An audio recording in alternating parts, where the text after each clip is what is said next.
Hi hello ಎಲ್ಲರಿಗೂ ನಮಸ್ತೆ, welcome to my blog. ಬನ್ನಿ ವರಮಹಾಲಕ್ಷ್ಮಿ ಅಮ್ಮನವ್ರಿಗೆ ಸೀರೆನ ಉಡಿಸೋದು ಹೇಗೆ ಅಂತ ನೋಡೋಣ. ಈ ವಿಡಿಯೋ ನಿಮಗೆ ಇಷ್ಟವಾಗಿದ್ದಲ್ಲಿ ಲೈಕ್ ಮಾಡಿ, ಶೇರ್ ಮಾಡಿ, ಕಮೆಂಟ್ ಮಾಡಿ, ಹಾಗೆಯೇ ಫ್ರೆಂಡ್ಸ್ ಫ್ಯಾಮಿಲಿಗೆ ಶೇರ್ ಮಾಡಿ, ಪಕ್ಕದಲ್ಲಿರೋ ಬೆಲ್ ಬಟನನ್ನು ಕ್ಲಿಕ್ ಮಾಡಿ. ನೋಡಿ, ಈ ಸೀರೆನ ನಾನು ಎರಡು ಕಡೆ ಬಾರ್ಡ್ರನ್ನು ಒಂದು ಸೈಡಿಗೆ ಮಾಡಿ ಈ ಥರ ಮಡಿಸ್ಕೊತಾ ಇದ್ದೀನಿ. ನಾನು ಸೀರೆನ ಇದು ಚಿಕ್ಕದಾಗಿ ನರಿಗೆ ಮಾಡಬೇಕಲ್ವ, ಹಾಗಾಗಿ ನಾನು ಎರಡು ಕಡೆ ಬಾರ್ಡ್ರನ್ನು ಒಂದು ಸಮ ಮಾಡಿ ನರಿಗೆನ ಹಿಡ್ಕೊಳ್ಳೋಣ. ಇವಾಗ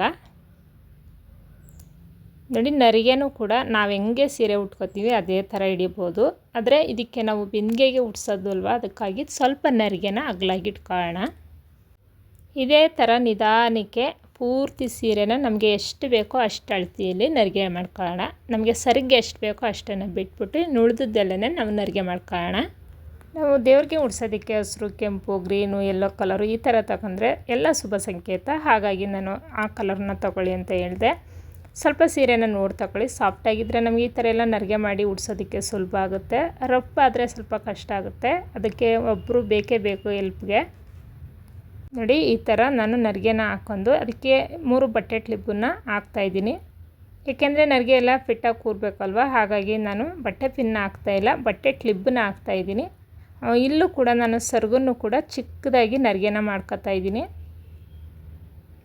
ನೋಡಿ, ಈ ಕಡೆನೂ ಕೂಡ ನಾನು ಚಿಕ್ಕದಾಗಿ ನರಿಗೆ ಮಾಡ್ಕೊಂಡು ಇದಕ್ಕೂ ಕೂಡ ನಾನು ಬಟ್ಟೆ ಕ್ಲಿಪ್ನೇ ಹಾಕ್ತಾಯಿದ್ದೀನಿ. ನಾನು ಇದರಲ್ಲಿ ಬಂದು ಸರಿಗೆ ಒಂದು 2 ಮೊಳದಷ್ಟು ಸೆರಗನ್ನ ಬಿಟ್ಟಿದ್ದೀನಿ. ಒಂದು 4 ನರಿಗೆ ಆಗೋಷ್ಟನ್ನು ನಾನು ಮತ್ತೆ ಬಟ್ಟೆ ಕ್ಲಿಪ್ಪನ್ನ ಹಾಕಿ ಇದಕ್ಕೆ ಒಂದು ಗುಂಡು ಪಿನ್ನನ್ನು ಹಾಕ್ತಾಯಿದ್ದೀನಿ. ನೋಡ್ತಾ ಇದ್ದೀರಲ್ಲ ನರಿಗೆ ಎಷ್ಟು ಚೆನ್ನಾಗಿ ಬಂದಿದೆ ಅಂತ. ತುಂಬಾ ಚೆನ್ನಾಗಿ ಬಂದಿದೆ. ಎರಡೂ ಕಡೆ ನರಿಗೆನೂ ಕೂಡ ಮತ್ತು ಸೆರಗು ಕೂಡ ತುಂಬ ಚೆನ್ನಾಗಿ ನರಿಗೆ ಬಂದಿದೆ. ಈ ವಿಡಿಯೋ ಇಷ್ಟವಾಗಿದ್ದಲ್ಲಿ ಲೈಕ್ ಮಾಡಿ, ಶೇರ್ ಮಾಡಿ, ಹಾಗೆಯೇ ಹೊಸಬರಾಗಿದ್ದರೆ ಈ ಕೂಡಲೇ ಸಬ್ಸ್ಕ್ರೈಬ್ ಆಗಿ ಪಕ್ಕದಲ್ಲಿರೋ ಬೆಲ್ ಬಟನನ್ನು ಕ್ಲಿಕ್ ಮಾಡಿ. ಇವಾಗ ಸೀರೆ ಎಲ್ಲ ನರಿಗೆ ಆಗಿದೆ. ಇದನ್ನು ಯಾವ ರೀತಿ ಉಡ್ಸೋದು ಅಂತ ನೋಡೋಣ. ಇದರಲ್ಲಿ ನಾನು ಒಂದು ಚಿಕ್ಕದು ಟೇಬಲ್ ಹಾಕಿ ಅದಕ್ಕೆ ಒಂದು ವೈಟ್ ಬಟ್ಟೆನ ಹಾಕಿ ಇದರಲ್ಲಿ ಒಂದು ರಂಗೋಲಿನ ಬಿಡಿಸ್ಕೊತಾ ಇದ್ದೀನಿ. ಇವಾಗ ನಾನು ಕಳಸಿಕೆ ಅಂತ ತುಂಬಿಟ್ಟಿರೋದು ಬಿಂದಿಗೆನ ಇಟ್ಕೊತಾ ಇದ್ದೀನಿ. ಇಲ್ಲಿ ಕೆಳಗಡೆ ನಾನು ತಟ್ಟೆಗೆ ಒಂದು ಸ್ವಲ್ಪ ಅಕ್ಕಿನ ಹಾಕಿ ನಾನು ಇದಕ್ಕೆ ಬಿಂದಿಗೆನ ಇಟ್ಕೊತಾ ಇದ್ದೀನಿ. ಇದಕ್ಕೆ ನಾನು ಒಂದು ಕೋಲನ್ನ ಕಟ್ಕೊತಾ ಇದ್ದೀನಿ ಬಿಂದಿಗೆಗೆ. ನೀವು ಅಮ್ಮನವ್ರು ಕೂರಿಸ್ಬೇಕಾದ್ರೆ ಅಕ್ಕಿ ಮೇಲೂ ಕೂಡ ನೀವು ಅರಿಶಿನ ಕುಂಕುಮದಲ್ಲಿ ಒಂದು ರಂಗೋಲಿನ ಹಾಕ್ಬೋದು, ಓಂ ಅಂತ ಬರಿಬೋದು. ಇದರಲ್ಲಿ ನಾನು ಅದೆಲ್ಲ ಬರೆದೆಲ್ಲ ತೋರ್ಸೋಕ್ಕೆ ಹೋಗಿಲ್ಲ, ಟೈಮ್ ತುಂಬ ಆಗುತ್ತೆ ಅಂತೇಳಿ ನಾನು ಬರೀ ಬಿಂದಿಗೆನ ಮಡಗಿ ಇದಕ್ಕೆ ಕೋಲನ್ನ ಕಟ್ತಾ ಇದ್ದೀನಿ. ಆದಷ್ಟು ಕೋಲನ್ನು ಗಟ್ಟಿಯಾಗಿ ಕಟ್ಕೊಳ್ಳೋಣ. ಬನ್ನಿ ಇವಾಗ ಅಮ್ಮನವ್ರಿಗೆ ಸೀರೆ ಉಡಿಸೋದು ಹೇಗೆ ಅಂತ ನೋಡೋಣ.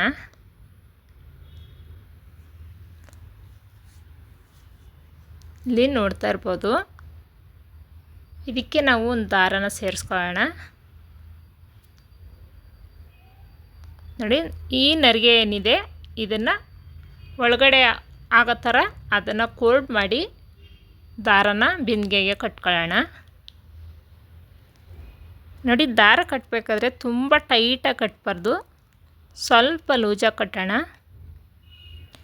ನಾವು ಇದನ್ನು ನರಿಗೆ ಎಳಿಬೇಕು. ನರಿಗೆ ಸುತ್ತ ಮಾಡಬೇಕಾದ್ರೆ ಅದು ದಾರ ಟೈಟ್ ಆದರೆ ಬರೋದಿಲ್ಲ, ಹಾಗಾಗಿ ಸ್ವಲ್ಪ ಮೀಡಿಯಮ್ ಸೈಜಲ್ಲಿ ಕಟ್ಕೊಳ್ಳೋಣ.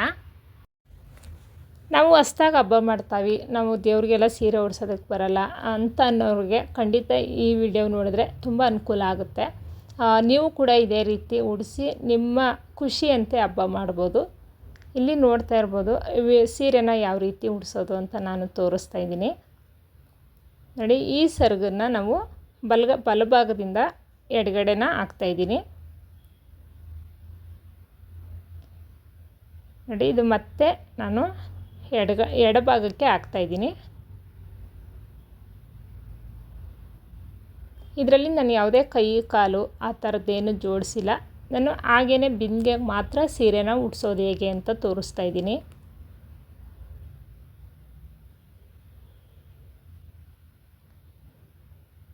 ಇವಾಗ ಇದಕ್ಕೆ ನಾನು ಮುಂದೆ ಒಂದು ಪಿನ್ನನ್ನು ಹಾಕ್ತಾಯಿದ್ದೀನಿ. ಇದಕ್ಕೆ ನೀವು ಗುಂಡು ಪಿನ್ನ ಇದ್ದರೂ ಕೂಡ ಹಾಕೋಬೋದು.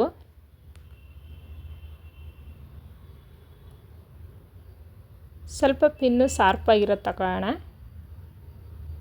ನೋಡಿ, ಎರಡೂ ಕಡೆ ನರಿಗೆ ಮಾಡಿ ಈ ಥರ ಉಡಿಸಿದ್ರೆ ತುಂಬ ಚೆನ್ನಾಗಿ ಕಾಣಿಸುತ್ತೆ.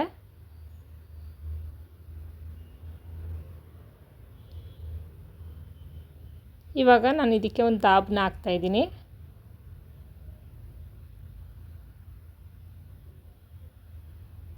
ನೋಡಿ, ಇವಾಗ ನಾನು ಇದಕ್ಕೆ ದಾಬ ಹಾಕಾದ್ಮೇಲೆ ನಾನು ಅಲಂಕಾರಕ್ಕೆ ಯಾವ ರೀತಿ ಯಾವ ಸರ ಹಾಕ್ತಿರೋ ನಿಮಗೆ ಬಿಟ್ಟಿದ್ದು. ಇದರಲ್ಲಿ ನಾನು ಒಂದು 2 ಸರನ ಹಾಕ್ತಾಯಿದ್ದೀನಿ. ಇವಾಗ ಅಮ್ಮಂಗೆ ಸೀರೆ ಉಡ್ಸಿದ್ದೆಲ್ಲ ನೋಡಿದ್ರಲ್ವ, ಅಮ್ಮನವ್ರಿಗೆ ಇವಾಗ ಒಡವೆಗಳನ್ನ ಹಾಕಿ ರೆಡಿ ಮಾಡೋಣ. ಇದರಲ್ಲಿ ನಾನು ಒಂದು ಕಾಸಿನ ಸರನ ಹಾಕಿ ರೆಡಿ ಮಾಡ್ತಾಯಿದ್ದೀನಿ. ನೋಡಿ, ಈ ಕಾಸಿನ ಸರ ತೊಗೊಂಡು ನಾನು ಒಂದು 3 ವರ್ಷ ಆಯಿತು. ಅಂದರೆ ವರಮಹಾಲಕ್ಷ್ಮಿ ಹಬ್ಬಕ್ಕೆ ಅಂತಲೇ ತೆಗೆದಿಟ್ಕೊಂಡಿದ್ದೆ. ಈಗ ಅಮ್ಮನವ್ರಿಗೆ ಒಂದು ನೆಕ್ಲೆಸ್ನು ಕೂಡ ಹಾಕೋಣ.